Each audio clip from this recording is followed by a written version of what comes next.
នៅថ្ងៃទី12ខែវិច្ឆិកាឆ្នាំ1996មានករណីឧបទ្ទវហេតុយន្តហោះបុកគ្នាដ៏មហន្តរាយមួយបានកើតឡើងនៅលើទឹកដីនៃប្រទេសឥណ្ឌាគ្រោះថ្នាក់ដ៏សម្បើមនេះបានកើតឡើងពីការបុកគ្នារវាងយន្តហោះខ្នាតធំពីររបស់ក្រុមហ៊ុនអាកាសចរអារ៉ាប៊ីសាអូឌីតនិងជើងហោះហើររបស់ក្រុមហ៊ុនអាកាសចរកាសាស្ថានដែលសរុបបានសម្លាប់មនុស្សចំនួន349នាក់នៅថ្ងៃកើតហេតុយន្តហោះដឹកអ្នកដំណើររបស់អារ៉ាប៊ីសាអូឌីតបានហោះហើរឡើងពីប្រលានយន្តហោះអន្តរជាតិ Indira Gandhi ក្នុងទីក្រុង New Delhi ហើយចំណែកឯយន្តហោះរបស់កាសាស្ថានក៏កំពុងបន្ទាបខ្លួនចុះចតនៅប្រលានយន្តហោះនោះផងដែរកំពុងហោះហើរលើខ្សែហោះតែមួយនិងមានទិសដៅបញ្ច្រាស់គ្នាផងនោះយន្តហោះទាំងពីរបានបុកគ្នាយ៉ាងពេញទំហឹងបណ្ដាលឲ្យធ្លាក់ទាំងសងខាងសម្រាប់មនុស្សទាំងអស់នៃជើងហោះហើរទាំងពីរនេះគ្មានការប្រកាសអាសន្នឬការរាយការណ៍ពីភាពមិនប្រក្រតីណាមួយកើតឡើងនោះទេហើយអាកាសធាតុនៅពេលនោះទៀតសោតក៏គ្មានអ្វីគួរឲ្យកត់សម្គាល់នោះដែរឧបទ្ទវហេតុនេះបានក្លាយជាគ្រោះថ្នាក់យន្តហោះបុកគ្នាលើផ្ទៃអាកាសដែលសម្លាប់មនុស្សច្រើនបំផុតក្នុងប្រវត្តិសាស្ត្រពិភពលោកហើយឧបទ្ទវហេតុនេះក៏ជាគ្រោះថ្នាក់ធ្លាក់យន្តហោះដ៏អាក្រក់បំផុតមួយក្នុងប្រទេសឥណ្ឌាផងដែរការស៊ើបអង្កេតក៏ធ្វើឡើងភ្លាមៗហើយមូលហេតុនៃឧបទ្ទវហេតុនេះគឺជាកំហុសដែលមិននឹកស្មានដល់ដូច្នេះថាតើដំណើរដើមតងនៃឧបទ្ទវហេតុនេះកើតឡើងយ៉ាងណា Miss Pilot KX នឹងលម្អិតនៅក្នុងវីដេអូនេះ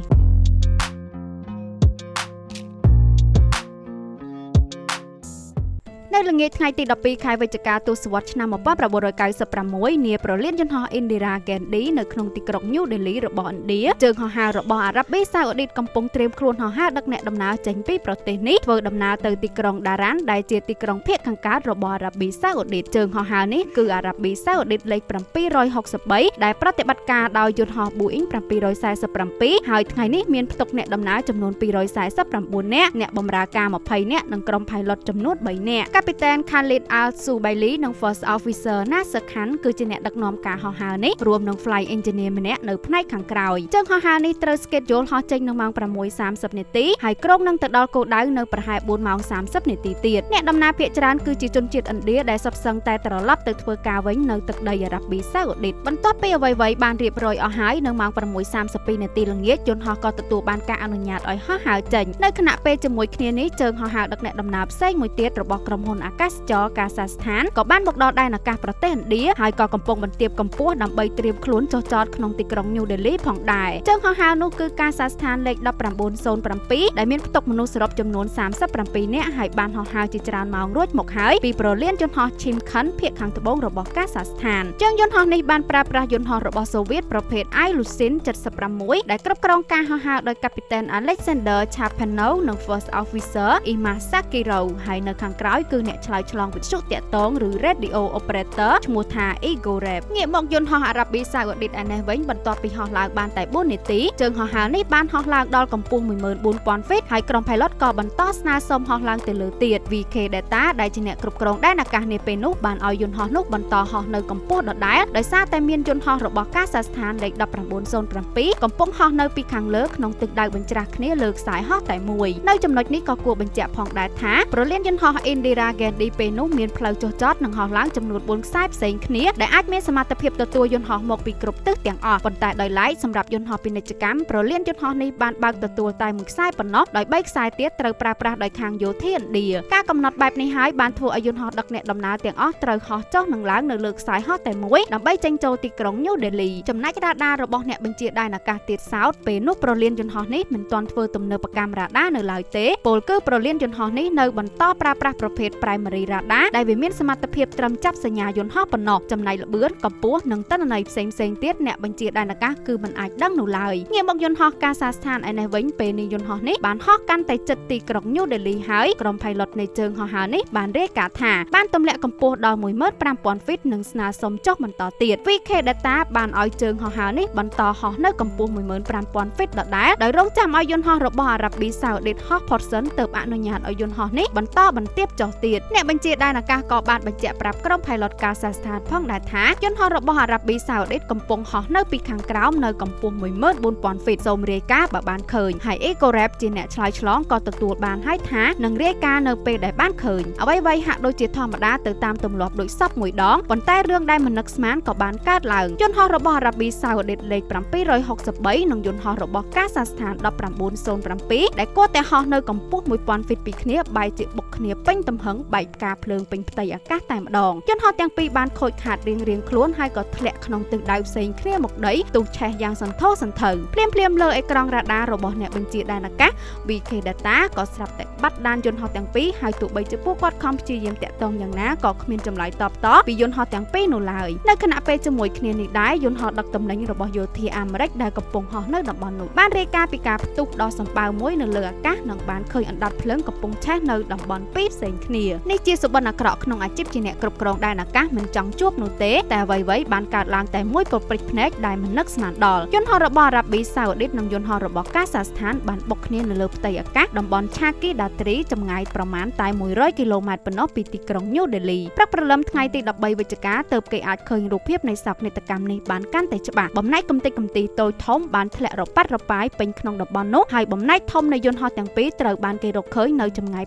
7គីឡូម៉ែត្រពីគ្នាមនុស្សទាំង349នាក់នៃជើងហោះហើរទាំងពីរនេះត្រូវបានបាត់បង់ជីវិតទាំងអស់សាកសពជាច្រើនបានខ្ទាតរប៉ាត់រប៉ាយនៅតំបន់នោះហើយខ្លះបានផ្ទុះឆេះជាមួយនឹងបំណែកនៃយន្តហោះដែលមើលទៅគឺអាណត្តិធម្មជាទីបំផុតដំណឹងពីឧបទ្ទវហេតុនេះក៏ត្រូវបានផ្សព្វផ្សាយភ្លុកទឹកភ្លុកដីដោយសារព័ត៌មានធំៗពីពេញពិភពលោកហើយការស៊ើបអង្កេតក៏ធ្វើឡើងភ្លាមផងដែរកាពីតែន KPS អ្នកត្រូវបានគេជ្រើសរើសឲ្យដឹកនាំការស៊ើបអង្កេតនេះចំពោះគាត់ការស្រាវជ្រាវត្រូវធ្វើឡើងនៅពីកន្លែងផ្សេងគ្នាតែគាត់បានដឹងយ៉ាងច្បាស់ថាមូលហេតុនៃការបុកគ្នានេះគឺមានតែមួយប៉ុណ្ណោះចំពោះករណីបុកគ្នាបែបនេះអ្នកស៊ើបអង្កេតបានចេញសញ្ញារយោ3តែប៉ុណ្ណោះដែលគាត់គិតថាគឺជាដើមចំនៃឧបទ្ទវហេតុនេះទី1គឺអាចបណ្ដាលមកពីកំហុសនៃការបញ្ជារបស់អ្នកគ្រប់គ្រងដែនអាកាសទី2គឺអាចបណ្ដាលមកពីកំហុសរបស់ក្រុម pilot នៃជើងហោះហើរណាមួយហើយទី3គឺអាចបណ្ដាលមកពីការ error លើឧបករណ៍ណាមួយជាពិសេសឧបករណ៍បញ្ជាក់កម្ពស់នៃយន្តហោះណាមួយក្នុងចំណោមទាំងពីរនេះបើតាមការពិនិត្យជាក់ស្ដែងយន្តហោះទាំងពីរបានធ្លាក់នៅតំបន់ពីរឆ្ងាយពីគ្នាតែបំណែកមួយចំនួនរបស់យន្តហោះបានធ្លាក់នៅតំបន់ចន្លោះកណ្ដាលដែលចំណុចនេះអាចឲ្យគេដឹងថាតំបន់កណ្ដាលនេះគឺជាកន្លែងដែលយន្តហោះបានប៉ះទង្គិចគ្នានៅថ្ងៃនោះនៅតំបន់នោះអ្នកស៊ើបអង្កេតបានរកឃើញផ្នែកធំសំខាន់ពីរដែលផ្នែកទី1គឺជាបំណែកដ៏ធំនៃកន្ទុយក្រោយរបស់យន្តហោះកាហ្សាស្ថាននិងផ្នែកទី2គឺជាបំណែកដ៏ធំនៃស្លាបខាងឆ្វេងរបស់យន្តហោះអារ៉ាប៊ីសាអូឌីតជាមួយនឹងបំណែកធំទាំងពីរនេះក្រុមអ្នកស៊ើបអង្កេតអាចសន្មត់ពីការបុកគ្នានៅថ្ងៃនោះថា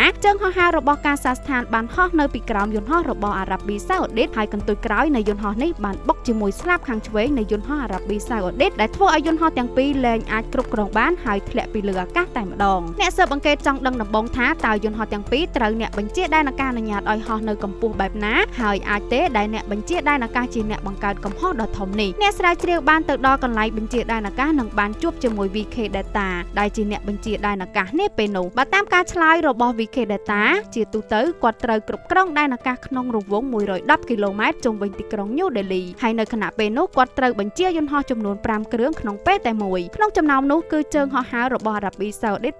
763និងកាហ្សាស្ថាន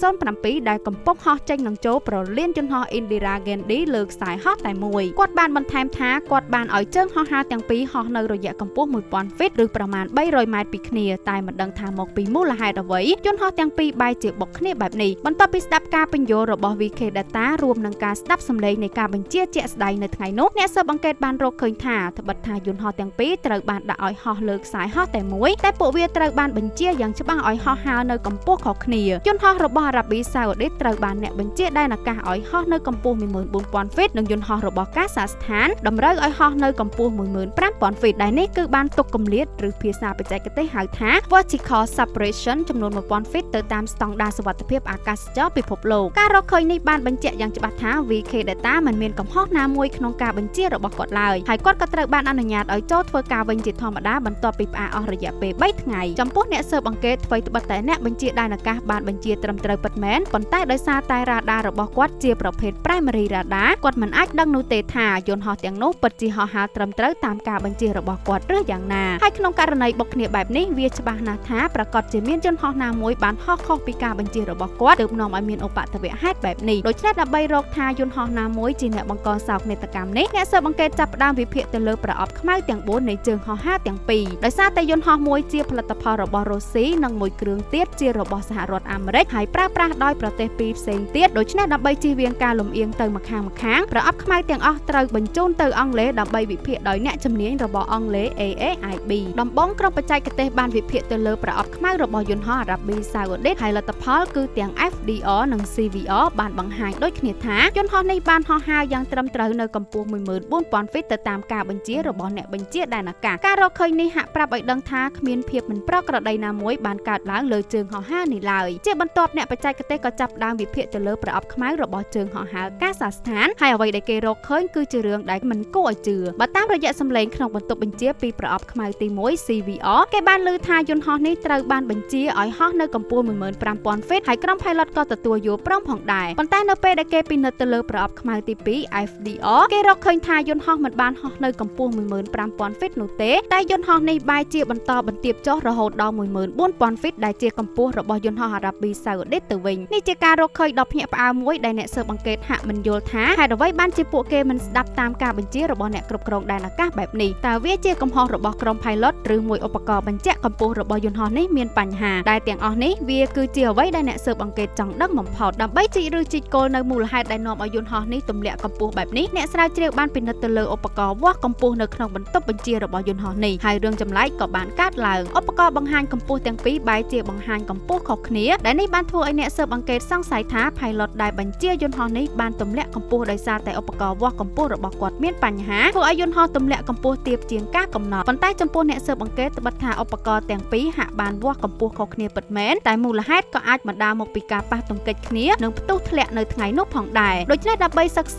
ឲ្យកាន់តែស៊ីជម្រៅនៅអ្វីដែលបានកើតឡើងអ្នកស៊ើបអង្កេតបានវិភាគស៊ីជម្រៅទៅលើទិន្នន័យអំពីកម្ពស់របស់យន្តហោះនេះតាមរយៈទិន្នន័យកម្ពស់របស់យន្តហោះនេះអ្នកស្រាវជ្រាវបានរកឃើញថាមានការទម្លាក់កម្ពស់ពីរដងធំៗដែលទំនងជាបានកើតឡើងដោយសារខ្យល់កន្ត្រាក់ឬ turbulence ដែលទាញយន្តហោះនេះឲ្យចុះមកកម្ពស់ 14,000 ហ្វីតបែបនេះខាងក្រុមហ៊ុនអាកាសចរកាសាស្ថានបានយល់ស្របនៅការរកឃើញនេះហើយចោទថាខ្យល់កន្ត្រាក់គឺជាដើមចំនៃឧបទ្ទវហេតុនេះប៉ុន្តែអ្នកជំនាញរបស់អង់គ្លេសលោក Peter Shepherd មិនយល់ដូច្នេះឡើយបន្ទាប់ពីវិភាគទៅលើល្បឿននិងទិន្នន័យនៃការបញ្ជាផ្សេងៗរបស់យន្តហោះនេះទ្រឹស្ដីដែលថាយន្តហោះនេះធ្លាក់កម្ពស់ដោយសារតែខ្យល់កន្ត្រាក់គឺមិនត្រឹមត្រូវនោះទេគាត់បានបញ្ជាក់ថាអ្វីត្បិតតែទិន្នន័យកម្ពស់ហាក់ឃើញដូចជាធ្លាក់ខ្លាំងចំនួន2ដងប៉ុន្តែល្បឿននិងទិន្នន័យផ្សេងៗហាក់មិនបានបង្ហាញថាយន្តហោះនេះរងការបោកបក់ពីខ្យល់កន្ត្រាក់នោះឡើយអ្នកជំនាញរូបនេះបានសន្មតយ៉ាងច្បាស់ថាឧបករណ៍បញ្ជាក់កម្ពស់ទាំងពីរមិនមានបញ្ហានោះទេតែបញ្ហាគឺបណ្ដាលមកពី sensor បញ្ជូនទិន្នន័យមកប្រអប់ខ្មៅមានការយឺតយ៉ាវដែលធ្វើឲ្យទិន្នន័យហាក់មើលឃើញដូចជាធ្លាក់ខ្លាំងតែការពិតយន្តហោះនេះបានទម្លាក់កម្ពស់ជាធម្មតាតាមការបញ្ជារបស់ pilot មកទល់នឹងពេលនេះការទម្លាក់កម្ពស់ខុសប្រក្រតីដែលបង្កជាសោកនាដកម្មស្ថិតនៅជាអាកំបាំងនៅឡើយហើយពេលនេះក្រុមអ្នកវិភាគក៏ចាប់ផ្ដើមវិភាគស៊ីជម្រៅទៅលើប្រអប់ខ្មៅថតសម្លេងនៅបន្ទប់បញ្ជានៅនាទីចុងក្រោយដោយសង្ឃឹមថានឹងអាចបំបែកនៅអាកំបាំងនេះក្នុងកំឡុងពេលនៃការវិភាគអ្នកស៊ើបអង្កេតរកឃើញថាអ្នកដែលចរចាជាមួយអ្នកបញ្ជាដែនអាកាសគឺ Radio Operator Igor Rep ហើយនៅពីមុខគាត់គឺមិនមានឧបករណ៍បញ្ជាក់កម្ពស់នោះទេម្យ៉ាងទៀតនៅខណៈពេលដែលអ្នកបញ្ជាដែនអាកាសបញ្ជាក់ឲ្យយន្តហោះនេះហោះនៅកម្ពស់ 15,000 ហ្វីតរួមនឹងជូនការព្រមានថាមានយន្តហោះមួយគ្រឿងទៀតកំពុងហោះនៅកម្ពស់ 14,000 ហ្វីត Captain និង First Officer ដែលនៅខាងមុខកំពុងរវល់ពិភាក្សាគ្នាត្រៀមខ្លួនដើម្បីចុះចតមិនត្រឹមតែប៉ុណ្ណោះបន្ទាប់ពីអ្នកបញ្ជាដែនអាកាសបានព្រមានរួចរាល់គេមិនបានលើ Igor Rep និយាយអ្វីទៅកាន់ Captain និង First Officer នោះឡើយបើតាមការវិភាគរបស់អ្នកជំនាញការដែល Igor Rep មិនបាននិយាយអ្វីនៅពេលនោះដោយទំនងជាគិតថា Captain និង First Officer ក៏ឮនៅអ្វីដែលអ្នកបញ្ជាដែនអាកាសបានបញ្ជាក់ផងដែរតែអ្វីៗមិនដូចជាការគិតរបស់គាត់ឡើយនៅវិនាទីចុងក្រោយទើប Igor Rep បានឃើញថាយន្តហោះនៅតែបន្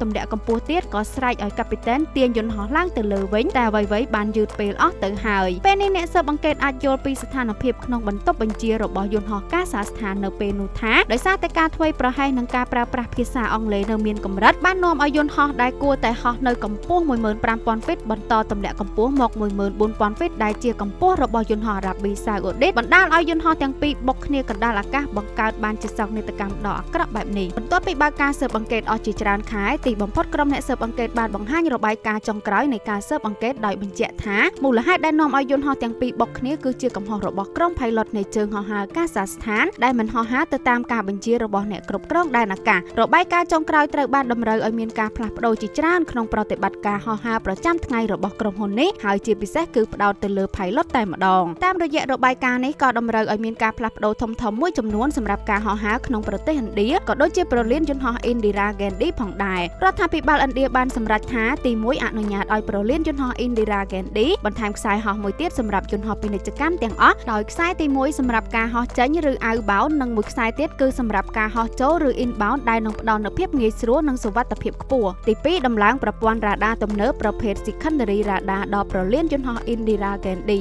ប្រព័ន្ធរ៉ាដាទំនើបនេះនឹងជួយឲ្យអ្នកបញ្ជាដែនអាកាសទទួលបានព័ត៌មានទាំងអស់ពីយន្តហោះដូចជាល្បឿនកម្ពស់ទិសដៅហោះហើរជាដើមដែលធ្វើឲ្យដែនអាកាសកាន់តែមានសុវត្ថិភាពខ្ពស់ជាងមុនមួយកម្រិតទៀតមិនតែប៉ុណ្ណោះប្រព័ន្ធរ៉ាដានេះក៏អាចផ្ដល់ការព្រមានជាមុនក្នុងករណីយន្តហោះពីរកំពុងហោះមកជិតគ្នាខ្លាំងដែលនឹងបង្ការការបុកគ្នាបែបនេះកើតឡើងសារជាថ្មីនិងចុងក្រោយរដ្ឋាភិបាលឥណ្ឌាក៏ចេញសារចរណែនាំឲ្យគ្រប់យន្តហោះទាំងអស់ដែលប្រតិបត្តិការក្នុងដែនអាកាសរបស់ឥណ្ឌាត្រូវតែបំពាក់ប្រព័ន្ធ TCAS ឬ Traffic Alert and Collision Avoiding System ដែលជាប្រព័ន្ធជូនការព្រមានស្វ័យប្រវត្តិក្នុងបន្ទប់បញ្ជាក្នុងករណីមានយន្តហោះផ្សេងទៀតកំពុងហោះខិតមកជិតគ្នាដើម្បីបញ្ជាឧបទ្ទវហេតុនេះកើតឡើងម្ដងទៀតនាពេលអនាគត